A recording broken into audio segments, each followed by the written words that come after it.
All right, we're going to look a little bit at simulation using random numbers. Now, one of the things that this if statement has unlocked for us is we can have this event that happens some of the time and doesn't happen some of the other times. Now, we've used different conditions to determine whether something happens or doesn't. What we haven't used is just random chance. So what we can do is we can say, hey, there's this thing I want to happen, but I only want it to happen 20% of the time. Or I only want it to happen 75% of the time. So let's say there's something you want to happen, say, 30% of the time. Okay. Well, if I'm going to write that as a decimal, that's going to be 0.3.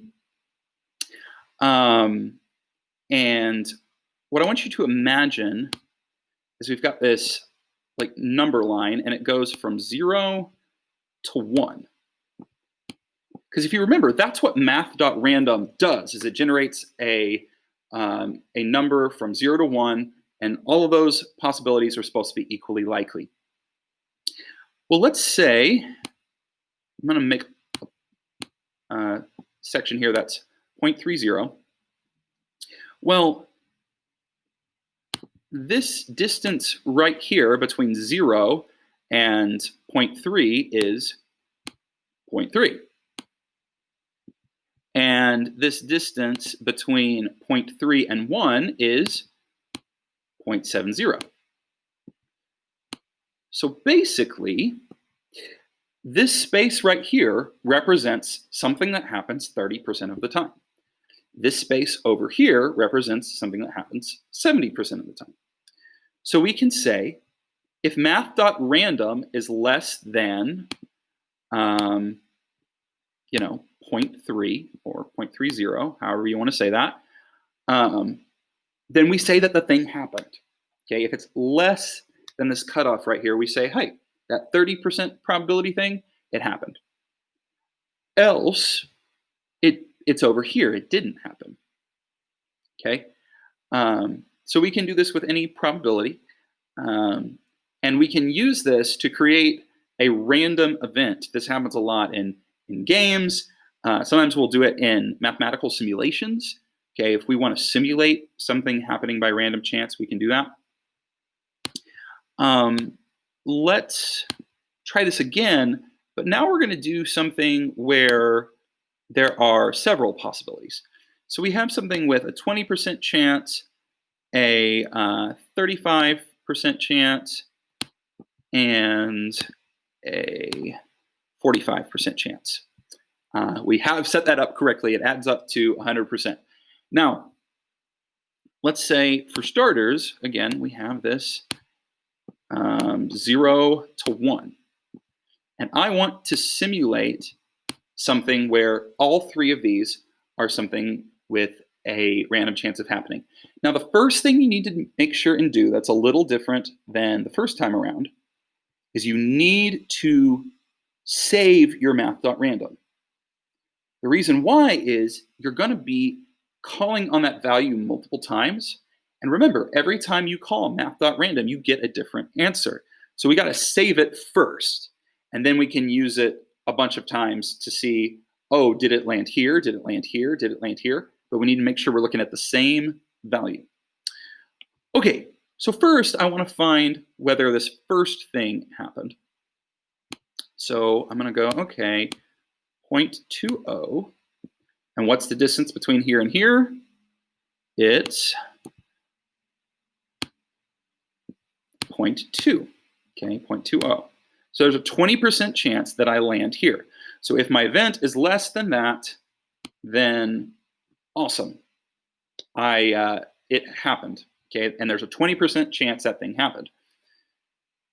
Now the problem is my next thing, I want it to be a 35% chance that it happened. Okay, 0.3, sorry, let's erase that.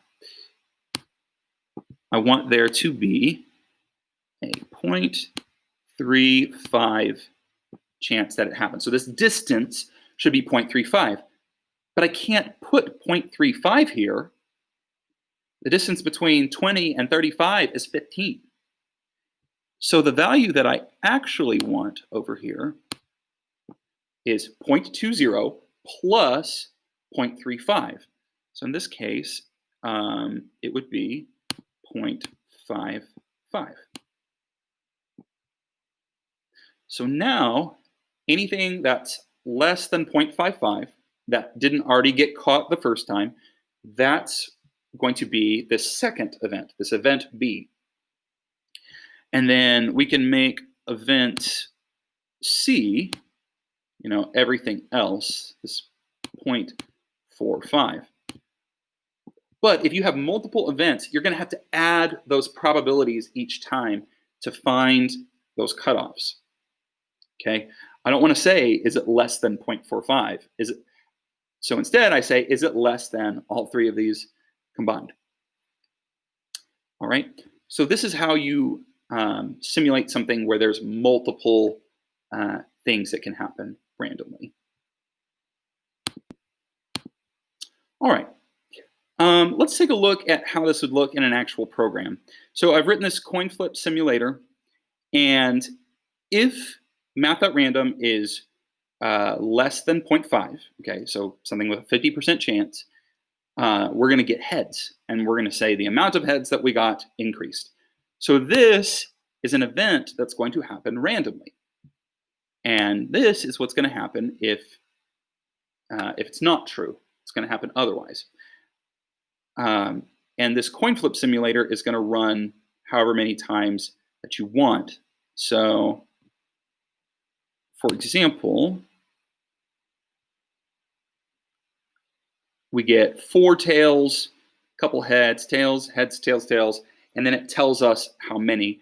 We were able to do that because we kept this running total of how many times it had happened. But you'll notice, if I run it again, I get a totally different outcome because this is all happening by random chance. And this is a really good way to get a feel for how things can possibly happen whenever you have these random trials. Even without having a great understanding of like probability or statistics, you can use these random simulations to kind of augment your understanding by just saying, instead of coming up theoretically with what should happen, you can just run it a bunch of times and see what does happen. Now over here, I have a spinner, and it can be green, yellow, blue, or red.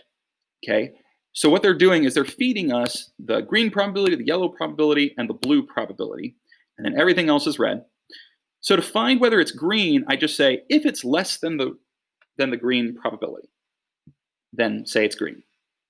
Okay, but then my next one, I have to add those two probabilities to get us to the next place on that continuum.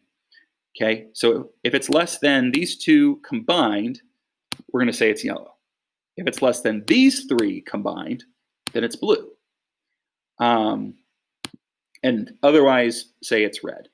Now you'll notice, again, I had to save my random value so that I could use it multiple times. Because again, if you call math.random multiple times, you're going to get multiple values, and you're not going to get the appropriate counts that you want to get.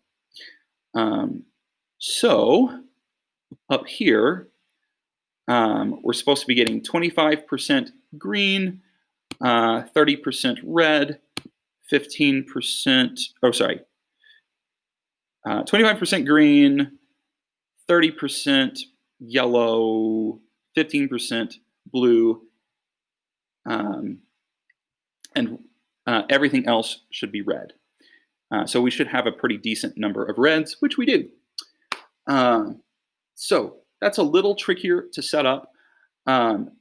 It's almost certain that either in the multiple choice or in the free response, they're going to ask you at some point to use a random number to simulate something that happens randomly. So combining random with if statements, we can really do these simulations.